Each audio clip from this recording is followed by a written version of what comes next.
إن الحمد لله نحمده ونستعينه ونستغفره ونعوذ بالله من شرور أنفسنا ومن سيئات أعمالنا من يهده الله فلا مضل له ومن يضلل فلا هادي له وأشهد أن لا إله إلا الله وحده لا شريك له وأشهد أن محمدا عبده ورسوله يا أيها الذين آمنوا اتقوا الله حق تقاته ولا تموتن إلا وأنتم مسلمون يا أيها الناس اتقوا ربكم الذي خلقكم من نفس واحدة وخلق منها زوجها وبث منهما رجالا كثيرا ونساء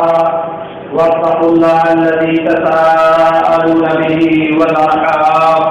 إن الله كان عليكم رقيبا يا أيها الذين آمنوا اتقوا الله وقولوا قولا سديدا يصلح لكم أعمالكم ويغفر لكم ذنوبكم ومن يطع الله ورسوله فقد فاز فوزا عظيما أما بعد فإن خير الحديث كتاب الله وخير الهدي هدي محمد صلى الله عليه وسلم وشر الأمور محدثاتها وكل محدثة بدعة وكل بدعة ضلالة وكل ضلالة في النار. أعوذ بالله السميع العليم من الشيطان الرجيم من همزه ونفخه ونفثه.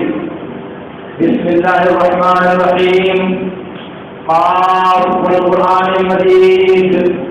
بل عجبوا أن جاءهم منذر منهم فقال الكافرون هذا شيء عجيب أإذا منا وكنا ترابا ذلك رجع بعيد قد علمنا ما تنقص الأرض منهم وعندنا كتاب حفيظ بل كذبوا بالحق لما جاءهم فهم في أمر مريج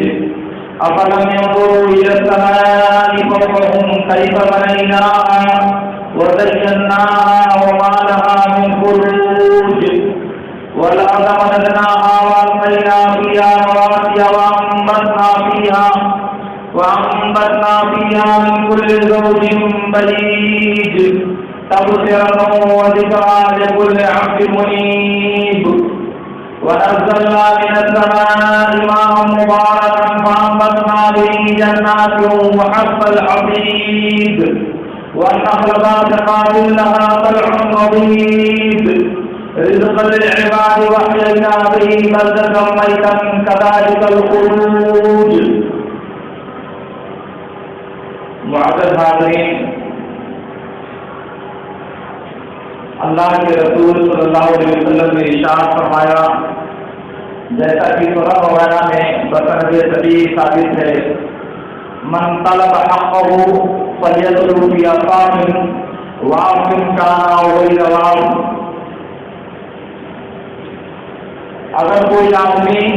کسی سے اپنے حق کا مطالبہ کرے تو اسے چاہیے کہ پاکیزگی اور پاک دامنی کے ساتھ مطالبہ کرے، چاہے اس کا حق پورا ملے یا نہ ملے.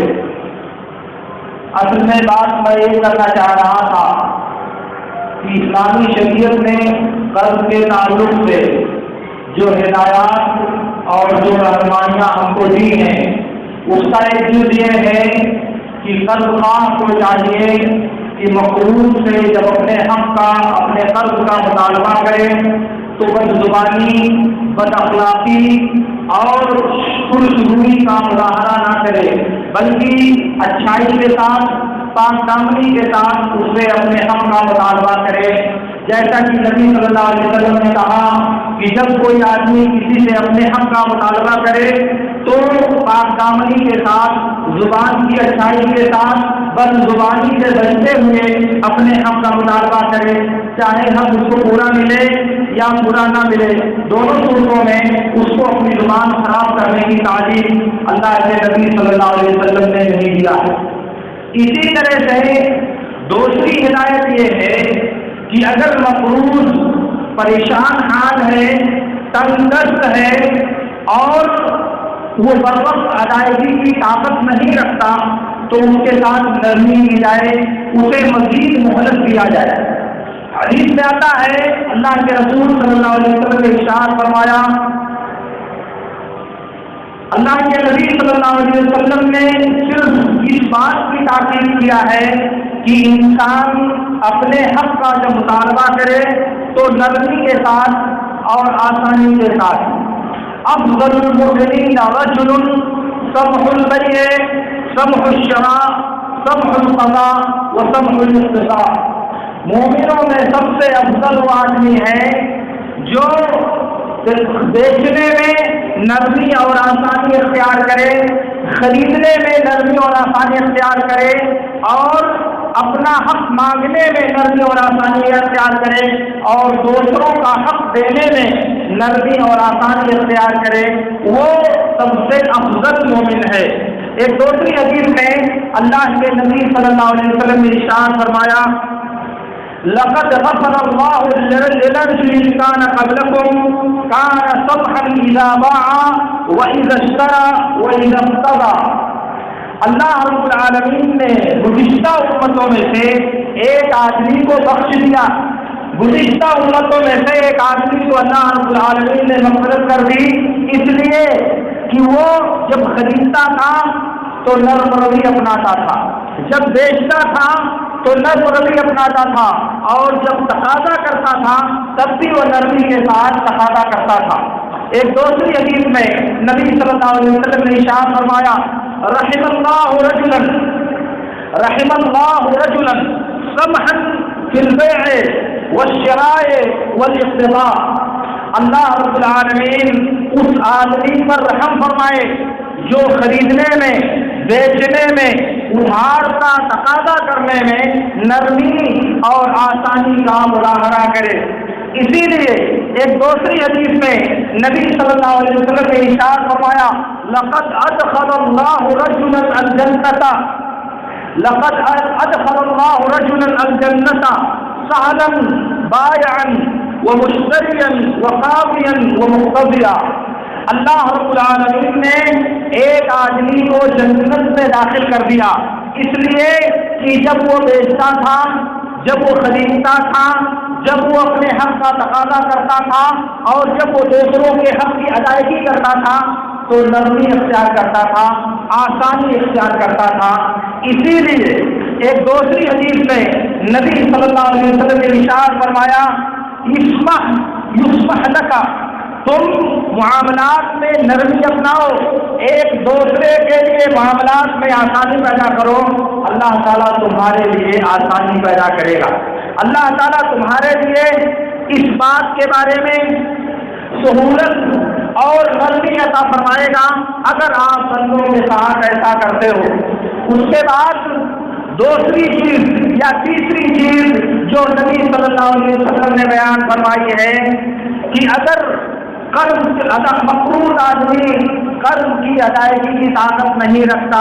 تو اسے مہلت دی جائے، اسے ادائیگی کے لیے مزید وقت دیا جائے، یہ اس کے ساتھ آسانی اور یہ اس کے ساتھ سہولت کی بات ہوگی۔ اللہ کے نبی صلی اللہ علیہ وسلم نے ارشاد فرمایا، من انذر معسرا فله كل يوم صدقة۔ اللہ کے نبی صلی اللہ علیہ وسلم نے فرمایا، جس نے کسی پریشان حال کو مہلت دیا، قرض کی ادائیگی کی مدت میں کشادگی کر دیا، تو اس کو ہر دن کے بدلے میں اسی کے مثل یعنی قرض کے بقدر صدقہ کرنے کا ثواب اللہ رب العالمین دے گا۔ مان لیجیے کوئی آدمی 10,000 روپیہ مقروض ہے اور آپ نے اس کی مدت میں مہلت دے دیا، چلو آج نہیں ہے 10 دن کے بعد دے دینا، 1 مہینے کے بعد دے دینا، تو اس کے بدلے میں ہر دن جتنا دن بیتے گا ہر دن کے بدلے میں اللہ رب العالمین اتنا روپیہ صدقہ کرنے کا ثواب آپ کو دے گا۔ پھر اللہ کے نبی صلی اللہ علیہ وسلم نے فرمایا، من انذر معسرا فله بكل يوم مثليه صدقہ، جس نے کسی آدمی کو قرض کی ادائیگی میں مہلت دیا تو اس کو ہر دن کے بدلے میں 2 گنا صدقہ کرنے کے برابر ثواب ملے گا۔ صحابی کہتے ہیں اللہ کے رسول صلی اللہ علیہ وسلم میں نے آپ کو فرماتے ہوئے سنا ہے کہ آپ نے فرمایا ہے کہ جو آدمی کسی تنگ دست کو مہلت دے گا تو اسے ہر دن کے بدلے میں اسی کے دن صدقہ کرنے کا ثواب ملے گا، اور آج آپ کہہ رہے ہیں کہ جو کسی آدمی کو مہلت دے گا تو اسے ہر دن کے بدلے میں 2 گنا صدقہ کرنے کا ثواب ملے گا۔ کہا ہاں، جس من انظر معذرا قبل يحل اجله فله بكل يوم صدقه ومن انظر معذرا بعد يحل اجله فله بكل يوم مثله صدقه۔ کہا ہاں، میں نے دونوں باتیں کہی ہیں۔ جو آدمی قرض کی ادائیگی کا وقت آنے سے پہلے مہلت دیتا ہے تو اس کو ہر دن کے بدلے میں 1 گنا اسی جیسا مال صدقہ کرنے کے برابر اللہ تعالیٰ اسے ثواب دے گا، اور اگر وقت ہو جانے کے بعد ادائیگی کی مدت پوری ہو جانے کے بعد مزید اس کو وقت دیتا ہے تو اس کو ہر دن 2 گنا صدقہ کرنے کا ثواب اللہ رب العالمین کو دے گا۔ فرض کر لیجیے کہ 10,000 روپیہ آپ کا قرض ہے، آپ نے اسے 30 دن کی مہلت مزید دے دیا اور ہر دن کے بدلے میں آپ کو 20,000 روپیہ صدقہ کرنے کا ثواب مل رہا ہے۔ 7 دن کے حساب سے آپ اس کو جوڑیں، یہ فضیلت آسان نہیں ہے، اور یہ معاملے کی وہ قسم انتہائی آسانی سے آدمی نہیں کر سکتا جب تک اس کے دل میں ایمان، اس کے دل میں یقین، اللہ کی شریعت پر عمل کرنے کا جذبہ اور اللہ کے نبی کی سنتوں کو اپنی زندگی میں نافذ کرنے کا حوصلہ نہیں ہوگا، تب تک آسانی سے انسان اس پر عمل نہیں کر سکتا۔ اس لیے یہ جو باتیں میں آپ سے عرض کر رہا ہوں، اس کا حساب اللہ رب العالمین نے ہم ہی لوگوں کو بنایا ہے۔ بخاری اور مسلم کی روایت میں ہے، اللہ کے رسول صلی اللہ علیہ وسلم نے ارشاد فرمایا، تم سے قبل کے لوگوں میں ایک آدمی تھا، اس کا انتقال ہو گیا، وہ اللہ رب العالمین کے پاس پہنچا، کہا کہ کیا عمل کیا تم نے؟ کہا کچھ عمل نہیں کیا، کوئی ایک کام نہیں ہے میرے پاس۔ فرشتوں نے کہا کہ ذرا دیکھو اس کے پاس کوئی نیکی ہے کہ نہیں؟ تو اس آدمی نے کہا، اللہ رب تعالیٰ، میں نے کوئی نیکی نہیں کیا سوائے اس کے کہ تو نے مجھے دولت دیا تھا، تو نے مجھے مال دیا تھا، اور میں جب اپنے خادموں اور نوکروں کو وصولی کے لیے بھیجتا تھا تو ان سے کہتا تھا کہ تم جو صاحب استطاعت ہیں، جو مالدار ہیں، ادائیگی کی طاقت رکھتے ہیں، ان کے ساتھ تم نرمی کرنا، اور جو تنگ دست ہیں، ادائیگی کی طاقت نہیں رکھتے، ان کو تم مہلت دے دینا، ان کو تم موقع دے دینا۔ تو اللہ رب العالمین نے کہا، نحن احق بالتجاوز منک، ہم تم کو معاف کر دینے کے تم سے زیادہ حقدار ہیں۔ ایک دوسری روایت میں ہے، اللہ کے نبی صلی اللہ علیہ وسلم نے کہا، اللہ رب العالمین سے نقل کرتے ہوئے کہ اللہ رب العالمین کہے گا، تجاوزوا عن عبدی فإنی احق بالتجاوز من عبدی، کہا کہ اس کو معاف کر دو، اس کے گناہوں سے درگزر کر دو، کیونکہ یہ میرے بندوں کو معاف کر دیا کرتا تھا، اس لیے معافی کا زیادہ مستحق میں ہوں، معاف کرنے کے زیادہ لائق میں ہوں بنسبت اس بندے کے، اور اللہ رب العالمین اس کو درگزر کر دے گا۔ کیا مطلب اس کا کیا مطلب آپ سمجھتے ہیں؟ میرے دوستوں، آپ اللہ رب العالمین سے جس چیز کی امید رکھتے ہیں، اللہ رب العالمین کی جس رحمت کے آپ امیدوار ہیں، وہی رحمت، وہی نرمی اور وہی معافی کا معاملہ آپ کو اس کے بندوں کے ساتھ کرنا چاہیے۔ آپ جو اللہ کے بندوں کے ساتھ کرو گے، وہی اللہ رب العالمین آپ کو لوٹا کر آپ کو عطا کرے گا۔ ہم میں سے کون نہیں چاہتا کہ اللہ رب العالمین ہم کو معاف کر دے؟ ہم میں سے کون نہیں چاہتا کہ اللہ رب العالمین ہماری بخشش کر دے؟ ہم میں سے کون نہیں چاہتا کہ اللہ رب العالمین ہم سے درگزر کر دے؟ لیکن اس کے لیے راستہ کون سا بنایا جاتا ہے؟ اس کے لیے طریقہ کون سا منتخب کیا جاتا ہے؟ یہ ذرا کبھی آپ سوچیے گا۔ بندوں کے ساتھ معاملات میں، آپس میں ایک دوسرے کے ساتھ لین دین میں جب ذرا سا فرق پڑتا ہے، جب ذرا سا کمی بیشی ہوتی ہے ہمارے تصور کے اعتبار سے، تو ہم کس طرح کا معاملہ کرتے ہیں اپنوں کے ساتھ، ہم کیسی روش اپناتے ہیں اپنے لوگوں کے ساتھ۔ اگر باپ کو سمجھ میں آیا کہ بیٹے نے میرا حق پورا ادا نہیں کیا ہے، تو باپ کا اس بیٹے کے ساتھ رویہ کیا ہوتا ہے؟ سوچو آپ کتنے باپ بیٹھے ہو، اور اگر بیٹے نے سمجھ لیا کہ باپ نے میرا حق پورا نہیں کیا، تو اولاد اپنے باپ کے ساتھ کتنی بدتمیزی کرتی ہے، کتنا غیر انسانی سلوک کرتی ہے، وہ آج سب آپ کی نظروں کے سامنے ہے۔ کیا آپ بھول جاتے ہو کہ یہ زندگی کل آپ کا ساتھ چھوڑے گی؟ کل آپ اپنے اعمال کا دفتر لے کر رب کے سامنے حاضر ہو گے، آپ کی یہ قوت، یہ توانائی، آپ کا یہ شباب اور یہ جوانی کچھ بھی آپ کا ساتھ نہیں دے گا۔ تب آپ بھول جاتے ہو، تب آپ کو یاد نہیں رہتا کہ اللہ رب العالمین ہم کو اس وقت معاف کرے گا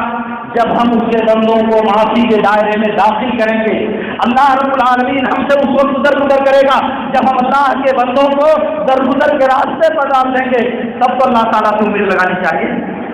اور آپ اللہ سے امید لگاتے ہو مگر اپنی زندگی کے اعتبار سے کبھی آپ اس کا ثبوت نہ دیں تو اس کا کیا مطلب ہوا؟ بہرحال میں عرض کرنا چاہ رہا تھا کہ اسلام نے قرض خواہ کو، یعنی جس آدمی نے قرض دیا ہوا ہے، اس کو یہ ہدایت دیا ہے کہ قرض کی وصولی میں ایک تو نرمی کیا جائے، دوسرے اگر پریشان حال ہے مقروض تو اس کو مہلت دی جائے، اس کے ساتھ زیادتی اور ظلم کا رویہ نہ اپنایا جائے، کیونکہ یہ چیز اللہ رب العالمین کی مغفرت کا سبب ہے، اور اگر ہو سکے تو زیادہ بہتر یہ ہے کہ اس کو درگزر کر دیا جائے۔ صحیح مسلم کی ایک روایت میں ہے، ایک آدمی ایک صحابی کے مقروض تھے، انہوں نے ان سے مطالبہ کیا کہ میرا قرض دے دو، کہا کہ میں ادائیگی کی طاقت نہیں رکھتا ہوں، میں تمہارا قرض ادا نہیں کر سکتا۔ کہا اللہ کی قسم، کہا اللہ کی قسم میں ادا نہیں کر سکتا۔ پھر کہا کیا اللہ کی قسم تم ادا نہیں کر سکتے ہو؟ کہا نہیں۔ تو انہوں نے کہا کہ جاؤ، میں نے تمہارا قرض معاف کر دیا، کیونکہ میں نے نبی صلی اللہ علیہ وسلم کو فرماتے ہوئے سنا ہے، من انذر معسرا او وضع عنه من انذر معسرا او وضع عنه وضع الله تعالى عنه كربة من كرب يوم القيامة۔ کسی آدمی نے کسی تنگ دست کو مہلت دیا یا اس کا قرض ساقط کم کر دیا یا معاف کر دیا تو اللہ تعالیٰ قیامت کے دن اس کی مصیبتوں کو ٹال دے گا، اللہ رب العالمین قیامت کی مصیبتوں کو اس سے ہٹا دے گا۔ اور دوسری روایت میں ہے کہ اللہ رب العالمین اسے اپنے عرش کے سائے میں جگہ دے گا، اللہ رب العالمین اسے اپنے عرش کے سائے میں جگہ دے گا۔ جو تنگ دست انسان کے قرض میں کمی کر دے گا یا اسے معاف کر دے گا یا اسے مہلت دے دے گا یا اسے مہلت دے دے گا۔ اس لیے قرض کی ادائیگی کا معاملہ آپس میں ایک دوسرے سے قرض لینے کا معاملہ ہم سے ان تمام باتوں کا تقاضا کرتا ہے۔ ہمیں معاملات دنیا میں آپسی لین دین میں اللہ کی ہدایات کو مد نظر رکھتے ہوئے رب سے اس کی رحمت کی امید رکھنی چاہیے، اللہ سے اس کی رضا کی تمنا کرنی چاہیے کہ جب معاملات میں آپ اپنی زندگی کے امور طے کرنے میں اللہ کی شریعت کے مطابق یہ معاملہ انجام دیں گے تو آپ گویا کہ اس وقت بھی اللہ کی عبادت میں ہیں،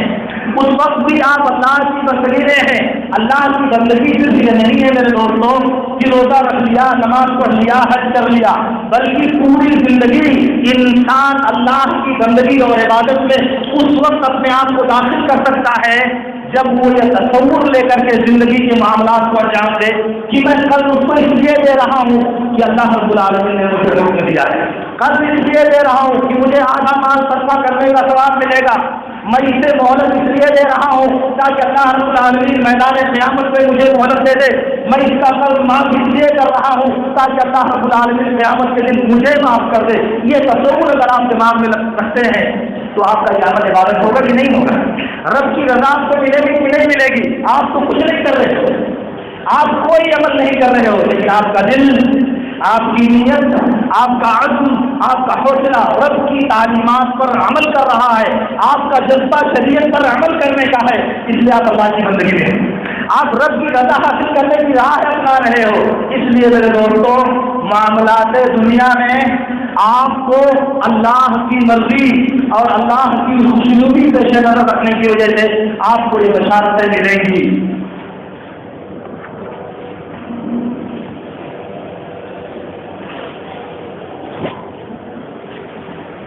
قرض دینے کے بعد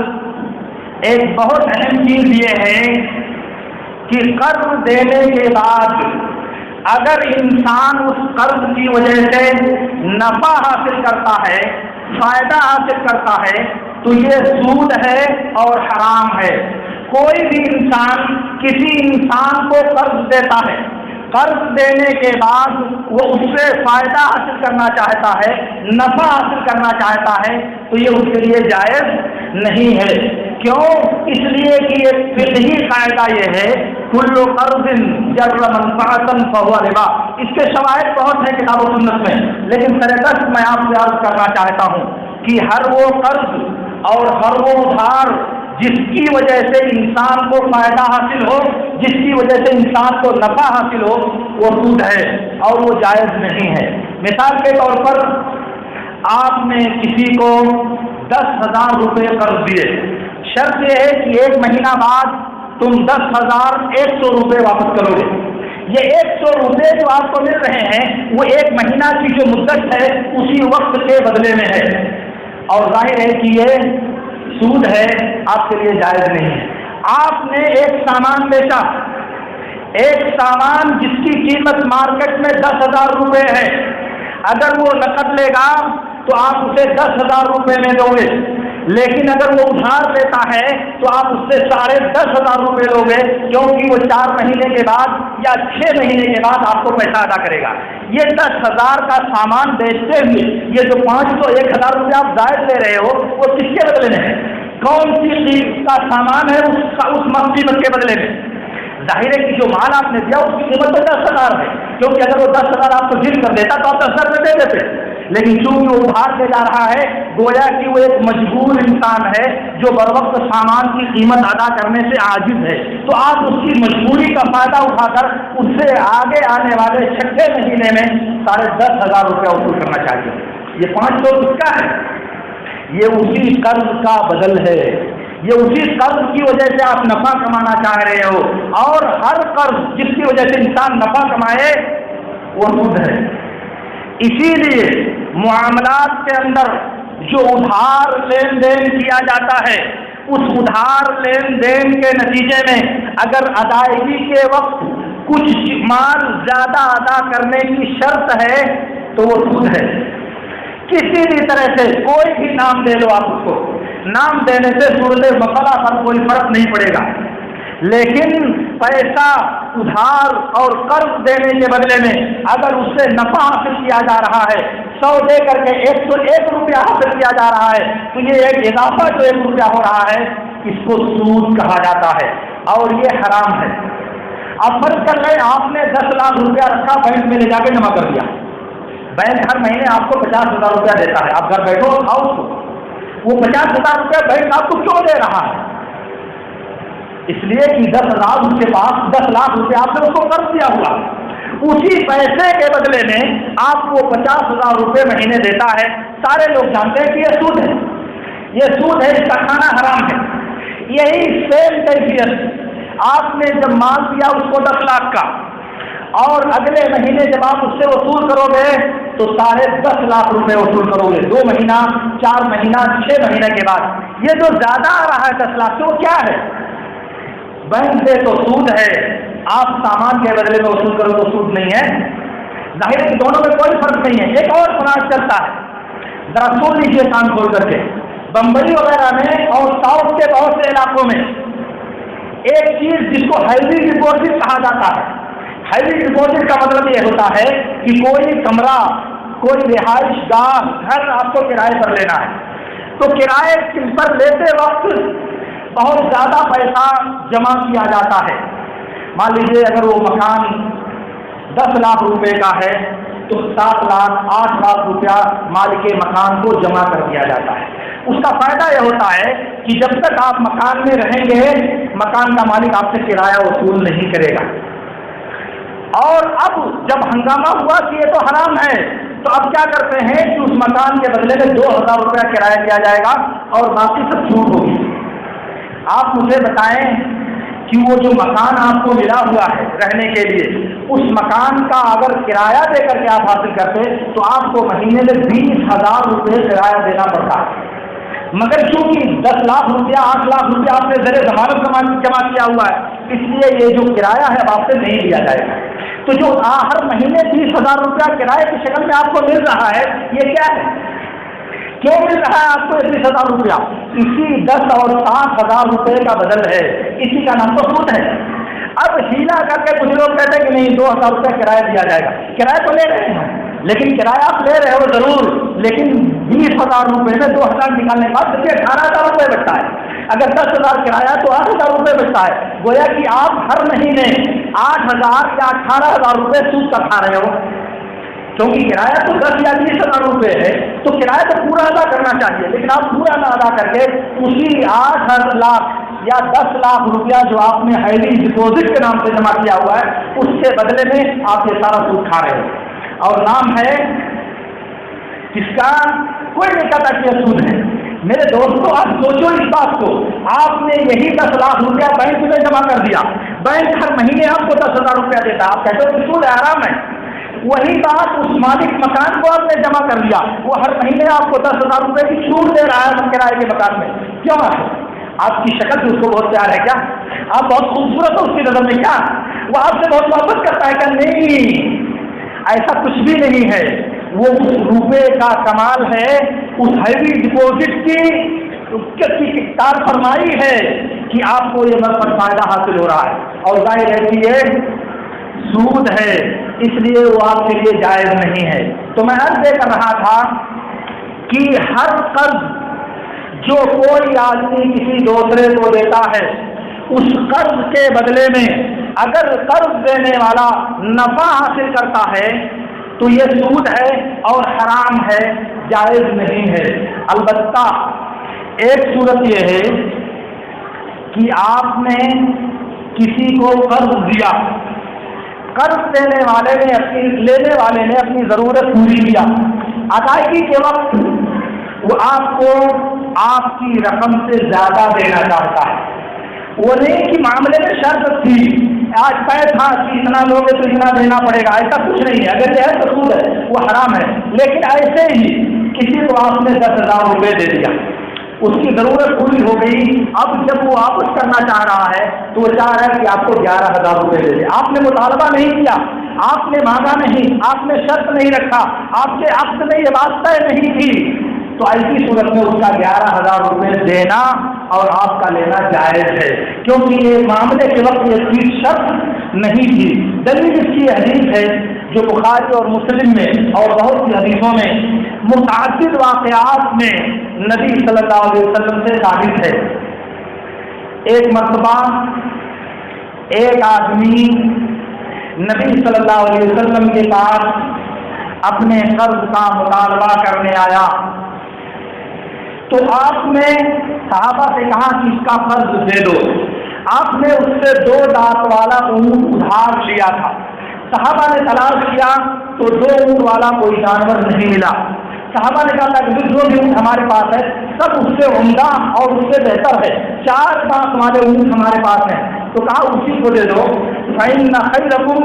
أَحْسَنُكُمْ قَضَاءً، تم میں سب سے بہتر وہ ہے جو ادائیگی میں بہتر ہے، قرض کی واپسی میں جو بہتر ہے وہ تم میں سب سے اچھا ہے، تو آپ نے اس سے زیادہ واپس کیا۔ اسی طرح سے مسند احمد وغیرہ کی روایت میں ہے کہ اللہ کے رسول صلی اللہ علیہ وسلم نے عمرو بن عاص رضی اللہ تعالیٰ عنہ کو لشکر تیار کرنے کا حکم دیا، تو انہوں نے 2 جانوروں کے بدلے میں 1 جانور لیا، کہا کہ تم 1 جانور دے دو، صدقہ کمال جب آ جائے گا تم کو 2 جانور دیں گے۔ اس کا مطلب یہ ہوا کہ ایسا کرنا جب انسان کو ادائیگی کے وقت ایسی صورت پیش آئے کہ بغیر شرط کے، بغیر کسی طے کیے ہوئے زیادہ دینا چاہے تو اس کے لیے ایسا کرنا جائز ہے۔ ایک دوسرا واقعہ نبی صلی اللہ علیہ وسلم سے مروی ہے، اس معنی کی اور بھی بہت سی حدیث ہیں۔ ایک بات اور یاد رہنی چاہیے، اللہ کے نبی صلی اللہ علیہ وسلم سے ایک دیہاتی آدمی اپنا قرض مانگنے کے لیے آیا، تو جب قرض کا مطالبہ اس نے کیا تو بہت سخت زبان استعمال کیا، بہت تکلیف دہ زبان استعمال کیا، تو جب نبی صلی اللہ علیہ وسلم کے ساتھ وہ گستاخی کرنے لگا تو صحابہ بہت ناراض ہوئے اور چاہا کہ اس کو پکڑ کر کے سزا دے اس کو، کتوں گستاخی کر رہا ہے نبی صلی اللہ علیہ وسلم کے ساتھ۔ نبی صلی اللہ علیہ وسلم نے صحابہ کو کہا دعوہ فإن لصاحب الحق مقالا، کہنے دو اسے، چھوڑ دو، جانے دو، کیونکہ جو حق والا ہے صاحب حق کو بات کہنے کا حق حاصل ہے۔ اس لیے مقروض آدمی سے قرض مانگتے ہوئے اگر قرض خواہ زیادتی کرتا ہے، قرض خواہ اگر قرض کے مطالبے کے وقت زیادتی کی بات کرتا ہے، تکلیف کا جملہ استعمال کرتا ہے، تو مقروض آدمی کو اس کا جواب دینا درست نہیں ہے، اسے صبر کرنا چاہیے، اسے برداشت کرنا چاہیے، کیونکہ جو دیتا ہے وہ کہنے کا حق رکھتا ہے۔ ابھی اور بات ہے کہ وہ اپنی تجھ روئی کی وجہ سے، اپنی بد کلامی کی وجہ سے، اپنی سخت گوئی کی وجہ سے وہ اللہ کے عذاب کا مستحق ہوگا، مگر صاحب حق یعنی جس کے ذمہ حق واجب ہے اسے اس کا جواب نہیں دینا چاہیے۔ اسی کے ساتھ ایک بات اور ہے کہ قرض دے کر کے یہ جو رہن دیا جاتا ہے، رہن رکھا جاتا ہے، رہن پر جو مال کمایا جاتا ہے وہ سب اسی دائرے میں آتا ہے، وہ سب کا سب حرام ہے۔ آپ سن لیں، رہن کا مطلب ہوتا ہے عربی زبان میں کسی مال کو حفاظت سے رکھ دینا، کسی مال کو کہیں محفوظ کر دینا، یہ رہن کہلاتا ہے۔ اصطلاح میں رہن کا مطلب یہ ہوتا ہے کہ جو مال آپ نے قرض لیا ہے اس مال کی ضمانت کے لیے کوئی دستاویز اور کوئی مال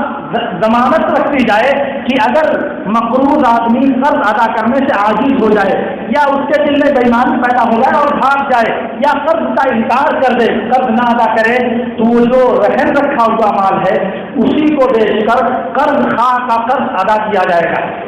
بس یہی رہن ہے۔ رہن رکھنے کا مطلب یہ ہے کہ قرض دینے والے کا قرض ڈوبنے نہ پائے، اس کا قرض برباد نہ ہونے پائے۔ تو اگر مقروض کے پاس کوئی وجہ بنی،